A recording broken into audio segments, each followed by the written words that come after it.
And now, it's time for the Yacht Club Show. Needed now more than ever.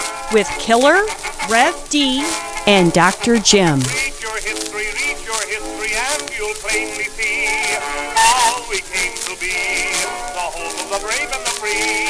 It's no mystery how the thing was done. When you recall that we had men like Grant and Washington, the good old Yankee spirit's in the air. The Yanks are at it again, the Yanks are at it again. You'll find them everywhere. Welcome back, listeners, to only the second episode in 2025 of the Yacht Club Show podcast. It's hard to believe with everything that's going on. And I don't know how folks manage to survive. How do they get through their life? And I'm sure our listeners recognize that voice. He's back, Dr. Jim.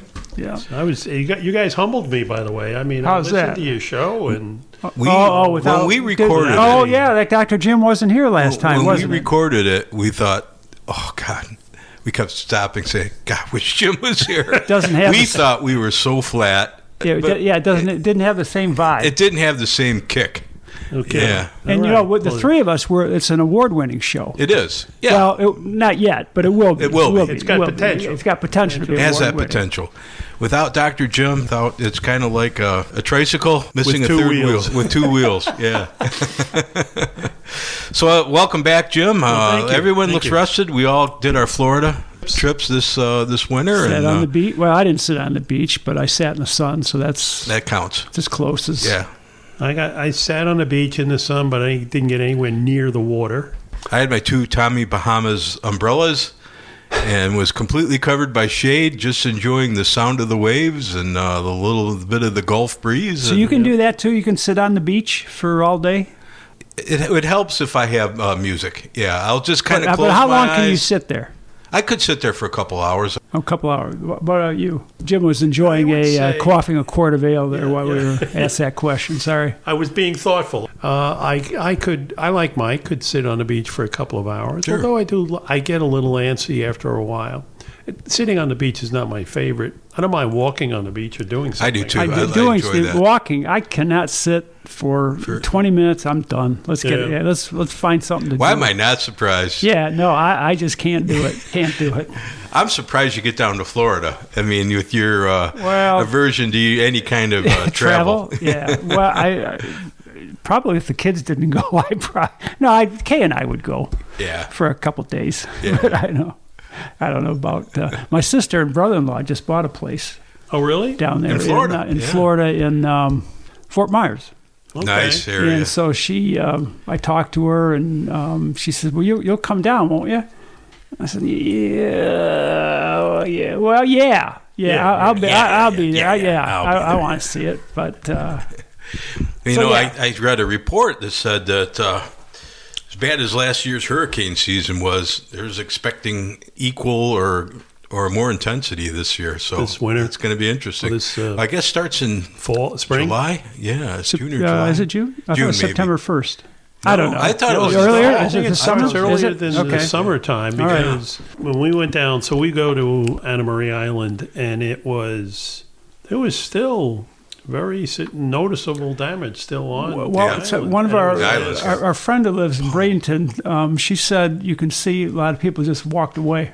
They're not going to rebuild. Did you see that? I mean, could you tell? I couldn't tell. I could see that there were lots that were obviously had houses and that they were demolished. I don't know if people were planning on rebuilding or whatever. But there is still a lot that has to be taken care of. And I don't know if you do get wiped out, is it really something you want to risk again?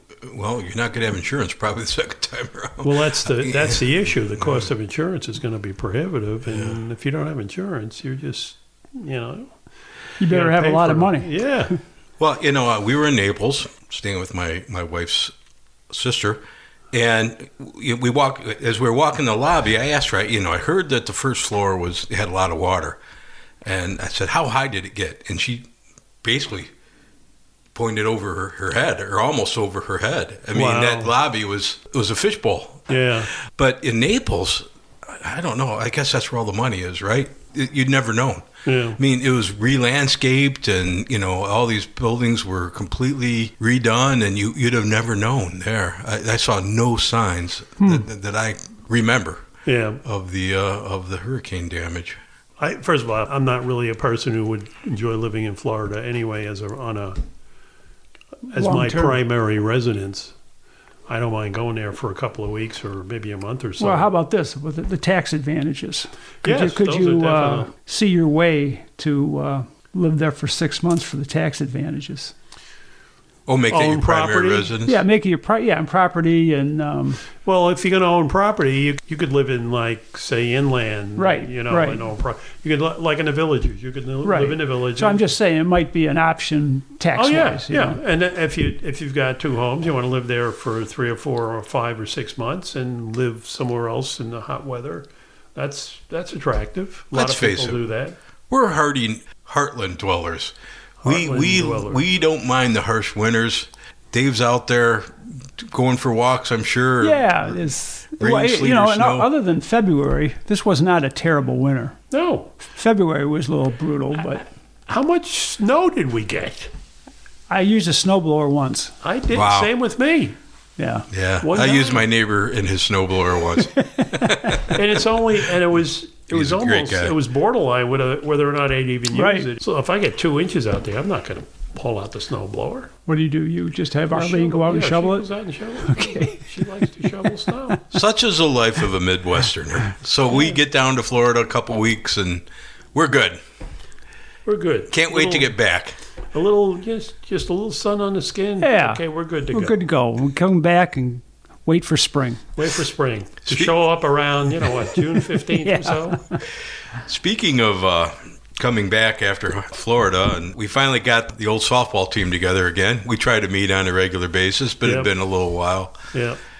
And to say that this was the most heated discussion we've had would probably be an understatement, Yeah. right? No, I don't know if it was heated. Spirited. Spirited. That's I a better agree with word. you. Yeah, no one was like, No, we weren't going having out and to- scratching their Teslas or any the other guy's Tesla. We usually, generally, I think we kind of try to avoid the more emotional subjects in the discussion. Yeah. I thought it was a good discussion. It was. Yeah, it was. A lot on the different perceptions of how the Zelensky-Trump-Vance meeting went, but that's kind of water under the bridge.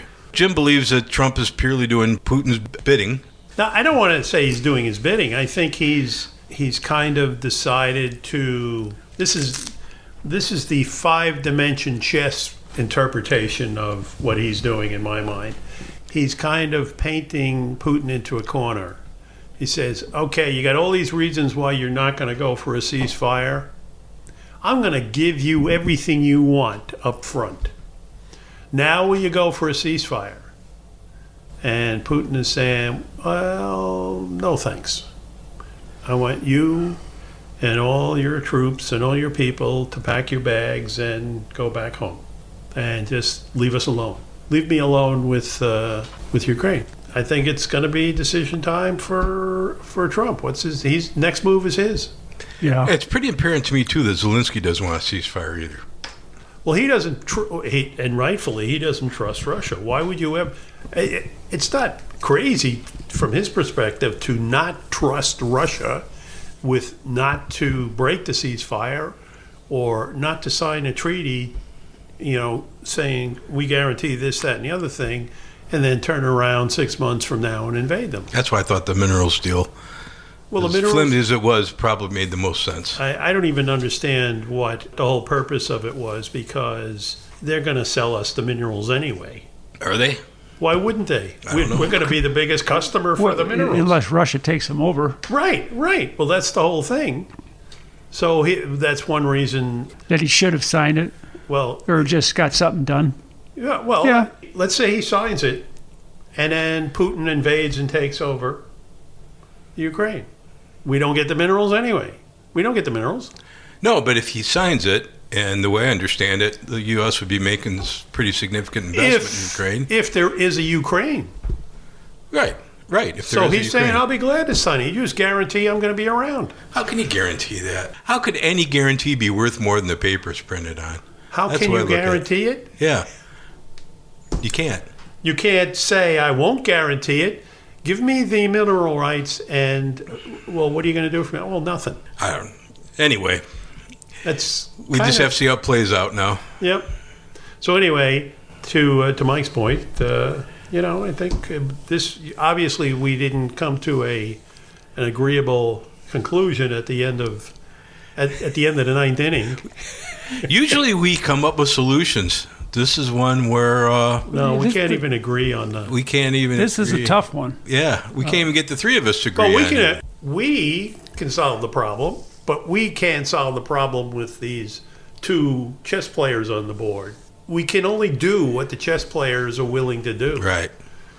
And I'm not sure what their expectations are or what they want. Right.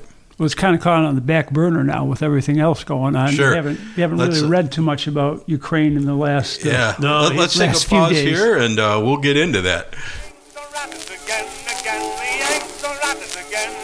You'll find them everywhere, on land and sea and in the air. So your suggestion, Dave, that there's other more important things to discuss I don't know right if they're now more than important, but there's Ukraine. other things really at the forefront of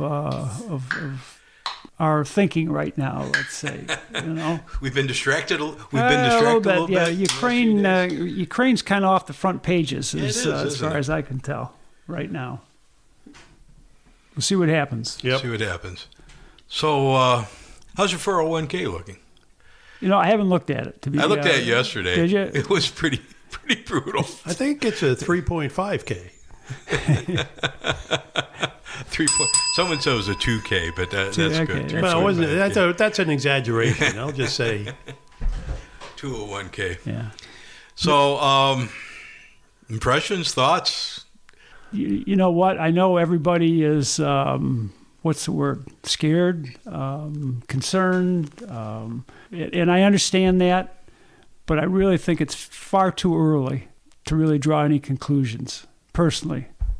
Well, I'm partly with you there, but I guess what I find puzzling is there's no effort to point out where this is going. Okay, we've instilled all these tariffs, and this is what we expect them, how we expect them to respond. And when they respond this way, this is what will happen in the States, and it'll be good for us. There's no follow through at this point as to what we're supposed to get. Yeah, that I agree with you with. It has not been explained very well what the like you always say, what does the end look like? Yeah. The terrible job of explaining that. Yeah, at least give us a reason to think that somebody knows where this is going. But I think that's concerning. And so I've been thinking about this, and there's a couple of things that I thought of is he's put these tariffs in place with the idea that he was going to drive manufacturing back into the country, right? Right? So corporations, businesses, there's no cost savings or cost benefit to having your manufacturing being done outside of the country because the tariffs will basically wipe out any benefit financial from lower gain wages, you get. yeah. Yeah. So the thing I guess I have to figure out, if I'm a businessman, okay, am I going to actually now start building factories?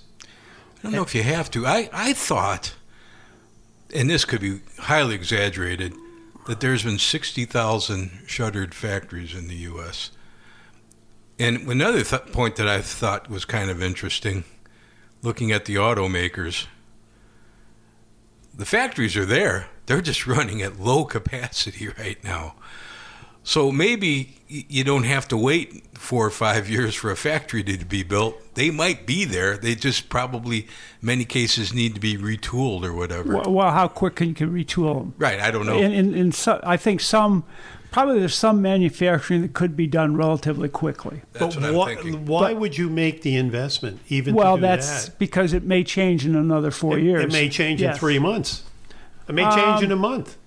He may decide, he may get something from them and they say, okay, we won't tariff the Canadians anymore, or we won't tariff Germany anymore, whatever. So if I own a business, if you're going to tell me, okay, it's guaranteed, we're going to have to, we just need to get production up and running. maybe not building new buildings, new factories. What we need to do is bring online some of the capacity we have now. Right. But I'm saying I would just sit on my hands and say, okay, I'll pay the tariffs. I mean, it's not like to bring the new ones online, it's not like I'm saving the money I'm giving in tariffs. Now I have to pay out to workers benefits, physical plant to utilize them. I'm not sure that you're actually saving money by now opening up your plant in order to avoid the taxes. So that's, if I'm a business person, and it would be fine if this was going to be permanent and these things were going to exist forever, but by the time I get done refurbishing my plant... Yeah, the Democrats are back in control and it all gets reversed. Or Trump himself will say, hey, I got a couple of hotels in Berlin or Ukraine or... I don't know, hotels in Berlin Ukraine be a good investment. So the argument is that it's going to bring jobs. That's his argument, yeah. That's his argument. And I'm saying I don't see how business is going to automatically just sort of start hiring people, and building places for them and refurbishing places for them to work. The other thing is, I think if they do have to build factories... Which I'm sure they will in some cases. Yeah. You know what kind of factories are going to be? They're going to be what they call them in China, dark factories. Yeah, without people. No people. Yeah. They're not going to hire anybody. You're going to hire an electrical engineer and a software engineer, and they run the whole thing. Yeah, bunch of robots. And, That's right. You're right. And so the net result of jobs is I don't see the... You don't see it. I don't... Yeah. You want to turn the clock back to 1975? It ain't going to happen. So I guess it's the other thing is it might be just a negotiating ploy to try to get these people to give him what he wants. Well, we know that is part of his tactics. I personally think a lot of it is negotiation with this. And Mike, you brought up the people when we were talking our show prep. You were talking about some of the Kevin Hassert, Lutnick, these guys are not. You may not agree with them, but it's not that they're intellectually vapid. And they've made money. They know what they're doing. This is their opinion of what will work, and I think you gotta consider that. Mm-hmm. That there may be some method to their madness. Yeah, they're of the same ideology, I guess, as Trump, right? Right. So it's just looking at an economic team. Stephen Moore, conservative economist, former Trump advisor, has long supported tax cuts and deregulation. He was a key architect of the 2017 tax cuts. Larry Kudlow, former Trump economic advisor and TV commentator, who advocates for supply-side economics and free market policies. Peter Navarro, a trade hawk, who played a major role in Trump's tariff policies against China and still influences his views on trade. You mentioned Kevin Hassett, which I think you guys have some respect for. Former chair of Trump's Council of Economic Advisors, known for his work on corporate tax policy. Robert Lighthizer, Trump's former U.S. trade representative, a key figure in trade negotiations and tariff policy. I think we'd be remiss if we didn't mention Scott Bessent. Is it the money guy? The money guy. Secretary of Treasury, right?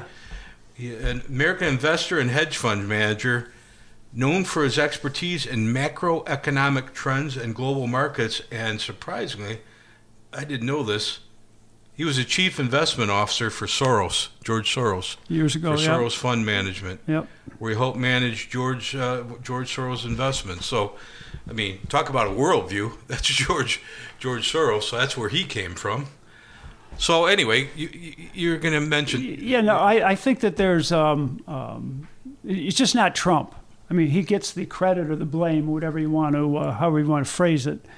But there's other people that are giving him counsel in this, and I think there's a couple other things I think we got to keep in mind, and not just look at the tariffs alone, but there's also the tax cuts that hopefully or allegedly are coming. It's a little hard to say what's going to happen right now with the Senate. I think there'll be a tax cut. They're not going to. Personally, I don't think they're going to let the taxes go up. The deregulation that's going on right now, I think, is a big mover of the economy. And energy.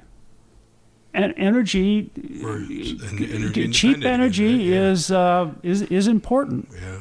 And I think those things you have to. I think you have to look at everything in total with this right now. Now it's tough when we see every day that the stock market was down another 1,500. The Dow was down 1,500 points again today, and we were talking about our 401ks. Yeah, it's unnerving, but I really think right now you have to take a step back and look at what's going to happen, and it's not just what's right here. Right. His State of the Union address, he made it clear there's going to be some short-term pain. Now, the question is... He was right. Yeah, and we're seeing that right now. The question is, do you believe with this team of advisors that they're doing the right thing? That is the question. And do you believe he's listening to the advisors? Oh, I do. I've read this too many times that he engages people and listens and gives people a chance to speak. I do think he listens. Now, I know he's got his own set ideology, but so do I think his advisors are of the same mindset for the most part. Yeah, I don't think we're going to know for probably 2 or 3 months if this is. Well, I think you'll. I think there'll be some trends. Okay, so so let's assume then there is sort of this feeling that maybe they know what they're doing. So I guess maybe I'd like to, hear from you what it is you think he is doing with the tariffs. What does he think is the result of the tariffs? Go ahead. I think for a long time he's seen the imbalance in trade, and in his mind, he thinks the U.S. is being taken advantage of. So let me ask you about that then. Why is it that we have the number one, by far, economy in the entire world, and yet we have been so abused by all our trade partners? That doesn't line up to me. I think he's been focusing probably more on manufacturing. I don't know what it looks like in D.C., but outside of Michigan, you probably look at a car lot, you don't see a lot of American-made cars anymore. So I that might be part of it. What built the middle class here? Manufacturing. Right. And we're losing that, and the middle class is starting to really take it on the chin. Yeah, Jim, I think Mike's making a good point. I think for us, the economy's great. Right. Okay, but I think that there is a large portion of the American society that the economy is not so great for. It really is a bifurcated economy right now. And those people who lost their jobs because of globalization, the manufacturing went away to China, Vietnam, India. Totally true. Okay, so I think that's the guy that elected him, and that's who's been left behind. How did the tariffs help that guy? To Mike's point, and this is where they're betting against it from what I'm getting from your questioning, and you may be right, but I think he believes that some of that manufacturing is going to come back. So we're going to start making T-shirts here? No, I don't think we're going to making T-shirts, but we might sell more American cars. Well, we might sell more American cars, but a good example to me is steel. Right. Okay, with the steel that gets dumped in here. Right. All right. We don't make as much steel as we did before. Right. Personally, I don't think that's good from a defense standpoint. I agree. Okay. I think that's an issue that has to be addressed. Now, if this is the right way to address it or not, we can debate that. But I think that's something that's going to be addressed. The other thing, and this goes back to for me to COVID, when we were getting the protective equipment. Remember, from the mask and stuff? Our factories did that. Well, we were getting them from China. Oh, we were. We weren't getting. We didn't have the infrastructure. I thought Ford and some of the auto. Well, but they had to get. Yeah, you're right. They had to gear it up because we had some manufacturing base. Thank goodness. Well, right, but what my point is with. No, I get your point. We didn't have enough, and when China. Remember, they weren't going to send masks, or they weren't going to send I forgot about some stuff. Okay, pharmaceuticals is another one that I think isn't India. I think India is the biggest pharmaceutical.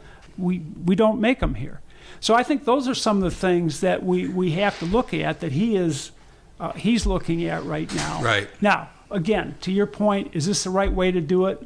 I don't know. Well, I will say he is doing something. I think what everything you guys have sort of pointed out, specific instances, and I'm sure there's plenty more, I think calls for tariffs on those products that fit into that category. That decimate our manufacturing. Specific areas of manufacturing. Right. Like I said, you're not going to bring back a T-shirt factory. Right. It's going to be, there are certain things that went out of this country because no one could make money manufacturing them in the United States. Let's talk about T-shirts. I got to believe a fair amount of our T-shirts are made in Vietnam. Yes. See what Vietnam just did? What? They're eliminating the tariffs on U.S. products, so we'll eliminate the tariffs on Vietnam. That's the negotiation. So our T-shirts will still be. Vietnam and Israel have. Israel did the same thing. So and I think Australia might be doing that. I mean, it's going to take a lot of Vietnams and Australias, but that's the whole point, though. I think any country where the government subsidizes an industry or a product needs to be tariffed. Right. Those goods that are so if some shop is making T-shirts in Vietnam and they're just making T-shirts, they're not supported by the government financially in any other way, then that's fine. But if you go to China, and China is making steel, and the government is subsidizing the steel industry in China, we tariff the hell out of their steel. Right. But that's the way to do it. Right. And maybe that's what they're doing. They call it a tariff on China, like the entire country is under tariff. It's not clear what all this means. It's not being explained to us. Could be too broad, is what your point. And you could be right. But I think we've become a country that our main export is services. Right. To the world right now. Yeah. And maybe that doesn't change with this. But services assume Somebody everyone has buy a your big services. discretionary fund.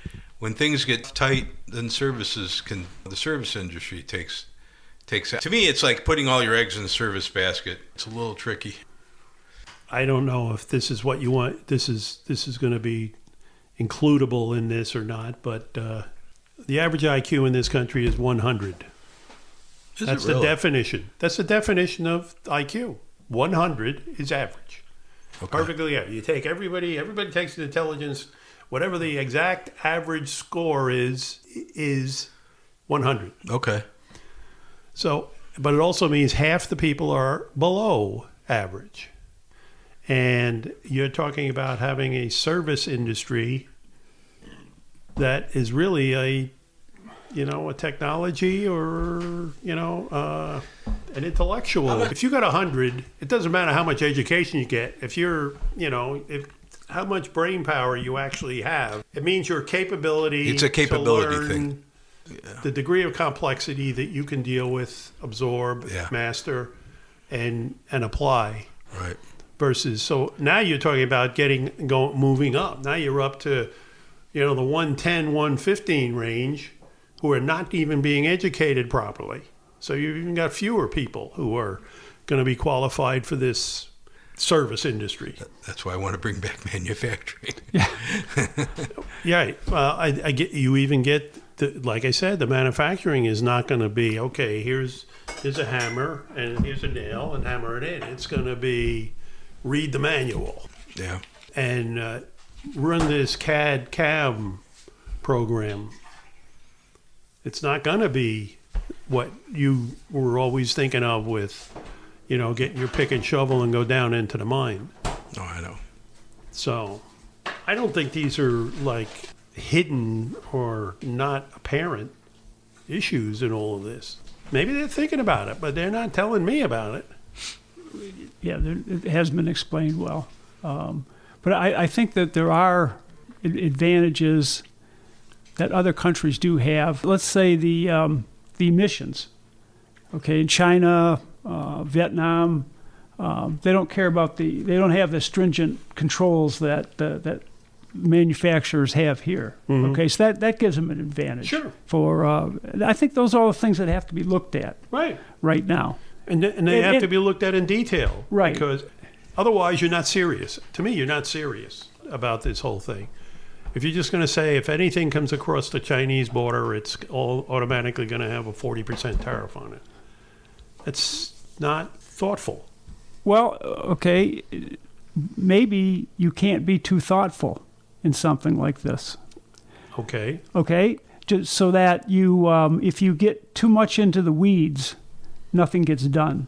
So I just come out with a shotgun approach to try to accomplish something. Okay. I'm not saying it's right, wrong. I'm just saying that's another way to look at it. Yeah.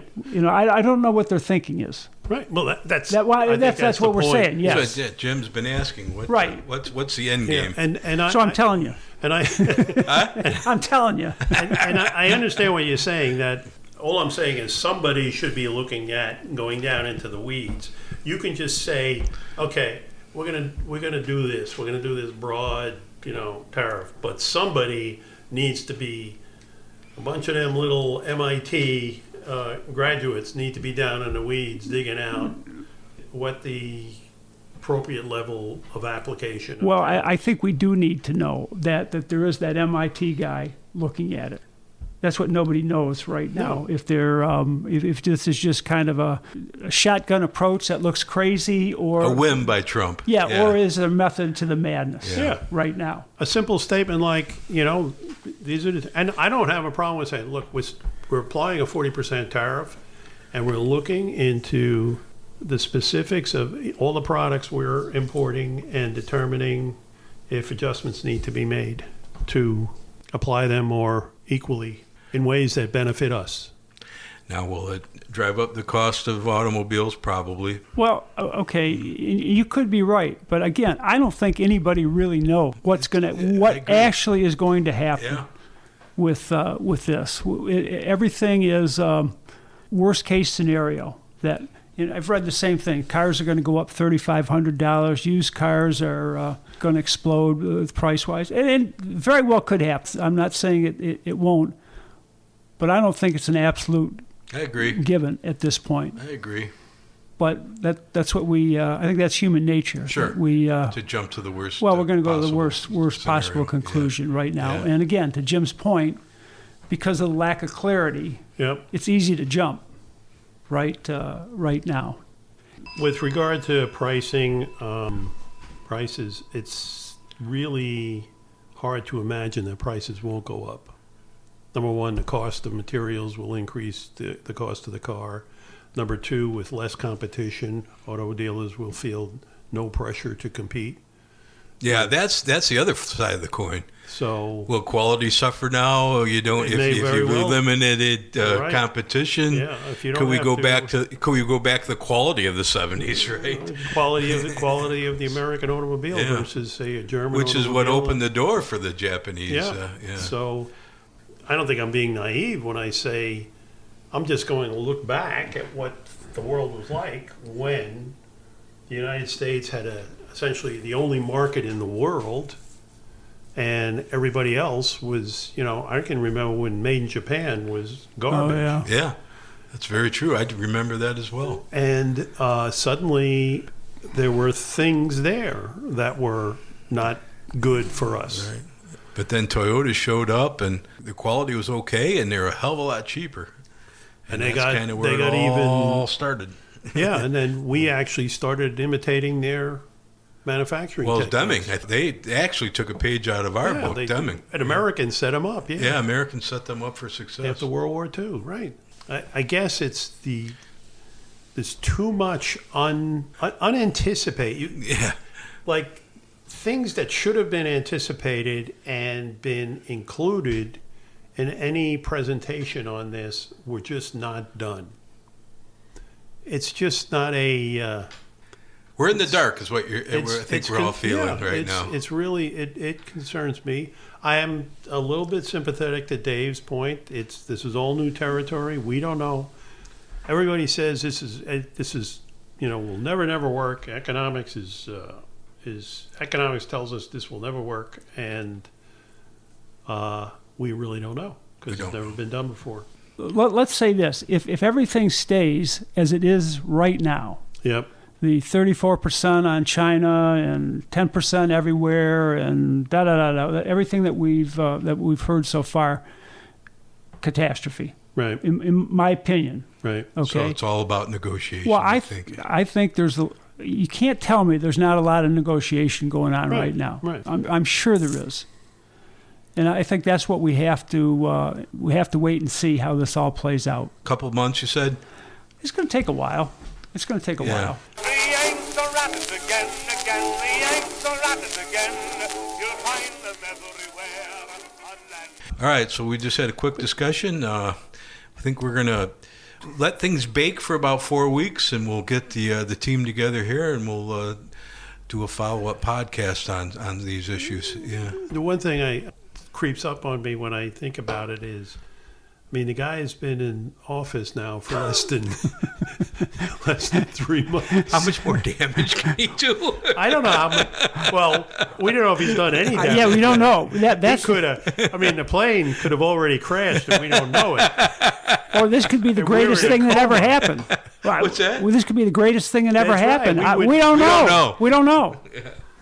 But so it's and by the time we come back, you realize when we come back and at the end to discuss this, it's going to be almost 50% of the time he's already been in office. Yeah, it could be more chaos instead of less. Who knows? It's hard to imagine it could be more, but it could be. He is an agent of chaos. That's for sure. How about agent of change? Agent of change. Yeah. He's and he jumps back. He spends he wreaks havoc in the international scene, and then he jumps back to the the domestic front. Yeah, we'll probably be talking about Ukraine again next. We'll be back. There's no doubt. We may get both of them in. That could be. We've got two pots on the stove right now, so that could he's got both of them boiling. It's a question of they're boiling over right now. And he which one boils over first? We could have the hotels in Gaza. Lago. Back to that. Could be Gaza Lago. Yeah, that could be back. That might be at the top of the news. Yeah. Maragazo. Yeah, there we go. Maragaza. Who knows? Who knows? All right. Great to be back in the studio. Great to have Dr. Jim back. He also brings an additional touch of humor, I think, to our show too.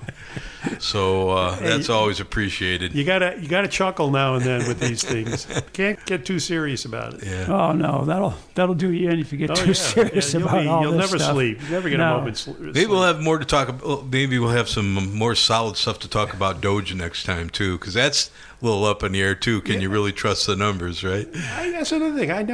I hear lots and lots of words, but okay, tell me specifics. What's going on there's no here? specifics. Very high level, meaning you probably can't trust the numbers. Well, with all the screaming going around in the press, there's got to be something going on. Never know. Yeah. All right, signing off. Dr. Jim, any? I have. My mind is short-circuited. I have nothing. No words of wisdom. No words of wisdom this time. I don't think wisdom. Well, everything you say are words of wisdom. It's been a whole show of words of wisdom. Thank you. This words, it's amazing. Rev D, anything? Everybody calm down. Let's see what happens. Let's see what happens. Come back in a month, and we'll see where we're at. All right. So we'll be able to straighten things out for you. Yep. All right. Cool. Catch you next time. Take care. See you guys later. The Yanks are at it again. The Yanks are at it again. You'll find them everywhere on land and sea and in the